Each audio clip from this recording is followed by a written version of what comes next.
Estamos hoje aqui em Gramado, na semana oficial da Engenharia e Agronomia, e o grande destaque aqui é a presença do cientista brasileiro e referência mundial em mudanças climáticas, professor Carlos Nobre. Professor, uma honra muito grande lhe ter aqui no Rio Grande do Sul, os gaúchos poderem lhe escutar, e o Brasil todo hoje está muito ansioso, porque os eventos climáticos têm sido a grande dor de cabeça dos governantes, dos municípios, da sociedade como um todo.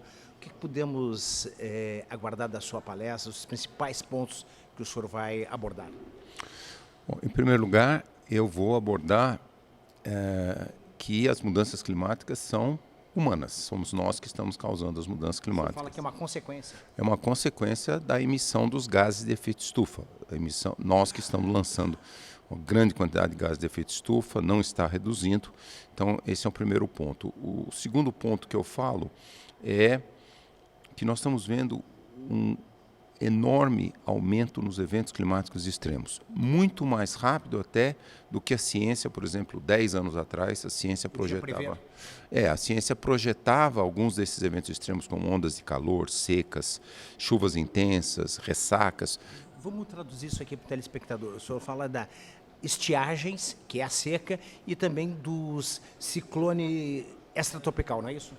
Aqui, por exemplo, no Rio Grande do Sul, nessa região Argentina, Uruguai e Rio Grande do Sul, também Santa Catarina, Paraná, muito afetada pelos ciclones extratropicais que, devido às mudanças climáticas, estão se tornando mais intensos, como esses últimos que aconteceram aqui. Intensos e frequentes também, né? Frequentes ainda não sabemos se estão ficando mais frequentes. É porque quando acontece, eles estão tão mais intensos que aí chamam uma atenção enorme. Então, esses são os eventos extremos que aumentaram em todo o planeta. Nós tivemos 2022, 2023 com o maior recorde de eventos extremos, sejam chuvas intensas, mas principalmente ondas de calor e estiagens secas.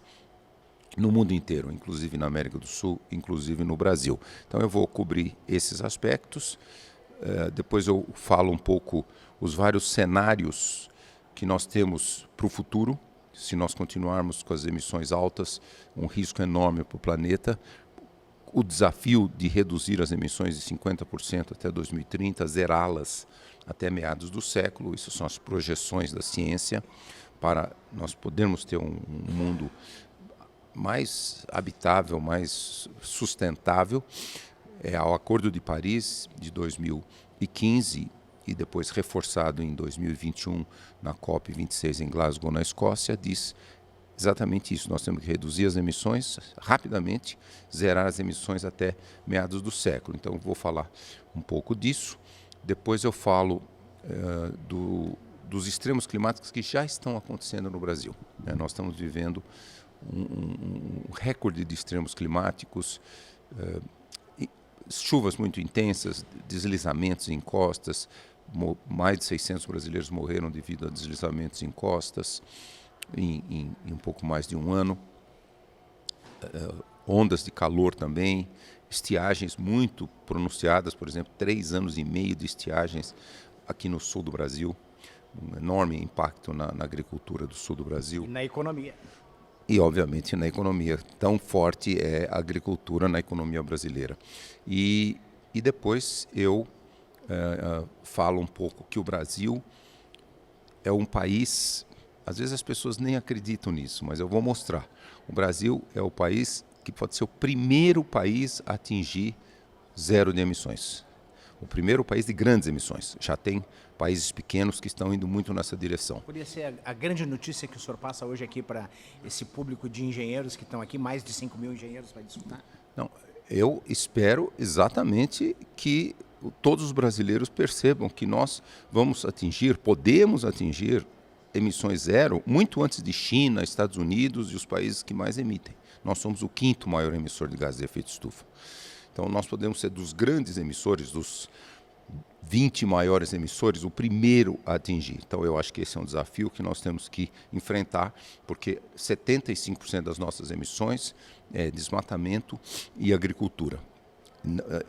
Emissões que vêm da queima de combustíveis fósseis no Brasil são menores. E então esse é o aspecto, e depois eu faço conclusão. Professor, sem lhe interromper e já lhe interrompendo, em relação à pecuária. É o que nós chamamos, eu também uma parte do meu dessa minha fala, eu falo de soluções baseadas na natureza. Para combater a emergência climática, nós temos que ter soluções baseadas na natureza.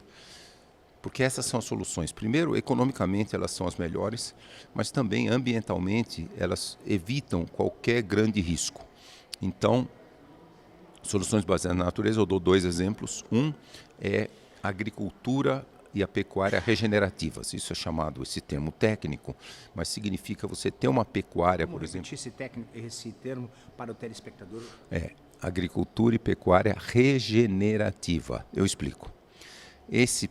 Em pecuária são os sistemas chamados Sistemas Integrados Lavoura, Pecuária, Floresta. Foi o que o professor abordou aqui ontem na sua palestra. Exatamente. Então, você tem um sistema de pecuária regenerativa, que você tem a floresta crescendo, o boi adora a sombra e a vaquinha também. Por exemplo, o boi com sombra, ele engorda 200 gramas por dia a mais do que quando não tem sombra. A vaca leiteira, ela aumenta 10 a 20% a produção de leite com sombra. As árvores absorvem carbono, removem carbono. A cultura agrícola que você, para a pastagem, planta alguma cultura agrícola, ela refaz os nutrientes do solo, depois fazendo a pastagem ser muito mais eficiente. Então, essa pecuária, sistemas integrados, lavoura-pecuária... Esse diálogo com o ecossistema funciona bem. Perfeitamente. Esse sistema que é chamado Sistemas Integrados Lavoura, Pecuária, Floresta, eles são muito mais produtivos e também eles são muito mais lucrativos. Então, a pecuária tem que caminhar nessa direção. Tem que caminhar. Por enquanto, um número muito pequeno de fazendas pecuárias no Brasil mudaram para isso, 7% só. Então, nós temos que acelerar muito a pecuária brasileira. Manuseio. Para gestão e manuseio. Gestão e manuseio, porque faz sentido ambiental, social e econômico também. Continuo aqui com o professor Carlos Nobre, cientista brasileiro, referência mundial em mudanças climáticas, um evento sobre climáticos, causas e consequências. Professor, o que a tecnologia pode, para os próximos anos, deixar para o impacto ambiental para as próximas gerações? Olha, hoje, globalmente falando, 70% das emissões de gases de efeito estufa vem da queima de combustíveis fósseis, carvão, petróleo e gás natural. Nós já avançamos tanto, globalmente falando, com tecnologias para substituir a geração de energia por queima de combustíveis fósseis para energias renováveis. É a energia solar, é a energia do vento, a eólica. Agora começa a explodir no mundo a possibilidade de produzir o chamado hidrogênio verde, que vai ser um biocombustível fantástico para todo tipo de uso, transporte. Sendo muito esperado, né, professor? Esperado no mundo inteiro. Um enorme potencial, e você usa a energia solar para fazer uma reação química que tem o nome de eletrólise. Você pega a água, passa a energia elétrica, passa a eletricidade pela água, ela quebra a molécula de H2O e libera o H2, que é o hidrogênio. E fazendo isso com energia limpa, né, energia elétrica que vem do sol, dos painéis fotovoltaicos, você não emite nada de gás carbônico. Vai ser tratado isso na sua palestra hoje? Eu falo en passant. Eu falo en passant. Professor, a gente sabe que tudo isso que a gente conversou aqui passa pela educação, passa pela tecnologia, passa, enfim, por vontades políticas também. O senhor vê luz no final do túnel? Eu vejo. Eu dei uma entrevista para uma revista que saiu ontem, e eu falo isso, e muitas pessoas falam: puxa, você está tão otimista, né? A situação é tão crítica, é tão grave. Mas eu estou otimista, porque o que aconteceu ano passado, a onda de calor na Europa matou 61 mil pessoas, a maioria acima de 70 anos, são os idosos, mulheres e homens. E então, se a gente não resolver atacar o risco que as mudanças climáticas nos trazem, nós vamos quase que criar um planeta inabitável para os nossos bisnetos, tataranetos, né? Na virada do século, o planeta vai ser praticamente inabitável. Então, é muito importante a gente implementar soluções que já existem. Então, por isso que eu sou otimista. Professor, hoje a palestra aqui, Eventos Climáticos, Causas e Consequências, professor Carlos Nobre, cientista brasileiro, referência mundial em mudanças climáticas. Eu não sei se eu lhe agradeço pela entrevista ou pela aula pela entrevista, mas o telespectador vai ter uma entrevista extremamente impactante. Vida longa ao seu trabalho e que sirvam, isso é do nosso hino rionense, as suas façanhas de modelo da terra. Muito obrigado. Eu que agradeço, muito obrigado e felicidades, e vamos ser, Brasil, primeiro país a zerar as emissões, que nós vamos ser o país que mais vai combater as mudanças climáticas.